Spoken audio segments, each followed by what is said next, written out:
Hello my lovely viewers, তো তোমাদের সবাইকে ওয়েলকাম জানিয়ে আমি আমার নতুন আরও একটা ব্লগ শুরু করছি। আজকেও প্রতিদিনের মধ্যে ব্লগটা শুরু করেছিলাম সকাল থেকে। তো এখন তো আমি সকালবেলা ঘুম থেকে উঠেই আগে ওয়ার্কআউট করে দিনটা শুরু করে, আর সেদিনকে একদম ওয়ার্কআউট করে যেহেতু খুব গরম লাগছিল, পুরো স্নান করে ফ্রেশ হয়ে নিয়েছিলাম। সকালবেলা ঘুম থেকে উঠে যদি একটু হালকা ওয়ার্কআউট করা যায়, এতে কিন্তু দিনটা খুব ভালোই যায়। এতে শরীরটাও ভালো থাকে, মনটাও ভালো থাকে, শরীরটা কিন্তু খুবই ফ্রেশ লাগে। কিন্তু ওই সকালবেলা ঘুম থেকে উঠে ওয়ার্কআউট করা, মানে উঠে ওয়ার্কআউটের জন্য রেডি হতে যেটুকু, ওইটুকু করতেই যেন বেশি সমস্যা হয় ঘুম থেকে উঠতে। যাই হোক, কিন্তু ওটা করে ফেললেই ব্যাস কোনো সমস্যা হয় না ওয়ার্কআউট করতে। এখন তো একটু ডায়েটের মধ্যে দিয়ে যাচ্ছি আমি, কারণ ওজনটা প্রচুর গেইন করে ফেলেছি, মানে কি বলবো 10 কিলো গেইন করেছি। তো এটাকে ঝরাতে অনেকটা সময় লাগবে।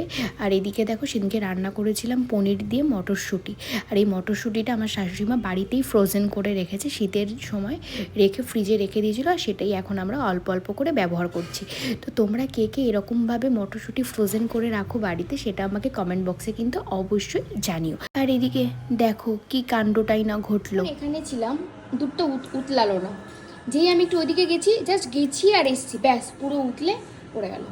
মানে এটা যে কেন সব সময় হয়, তো যাই হোক, কী করা যাবে, উতলে গেল। এটাও নিশ্চয়ই তোমাদের বাড়িতে তোমাদের সাথে হয়, যখন আমরা সামনে থাকি জাস্ট বসিয়ে, তখন কিন্তু দুধটা উতলায় না। যেই আমরা একটু চোখের আড়াল হই, তখনই কিন্তু দুধটা উতলে যায়। এটা বেশি অংশ ক্ষেত্রে হয়তো আমার সাথে একমত তো নাকি? আমার সাথে তো প্রায় দিন এটা হয়। কিন্তু আমার মা বলে দুধ উতলানো নাকি ভালো।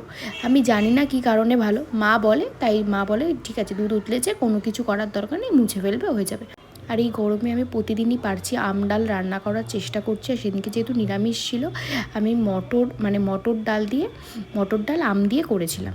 দেখো, আমি যেহেতু ভিডিও করি, তো মাঝে মাঝে আমার ক্যামেরা অন থাকে, মানে ভুলে যাই অফ করতে। তো সেদিনকে সেরকমই কিছু একটা হয়েছিল।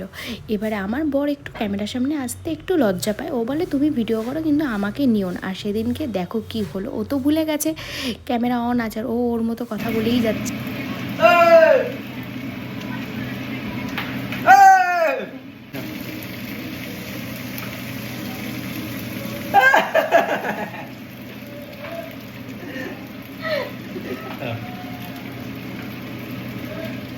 কিশমিশটা আমি খাই।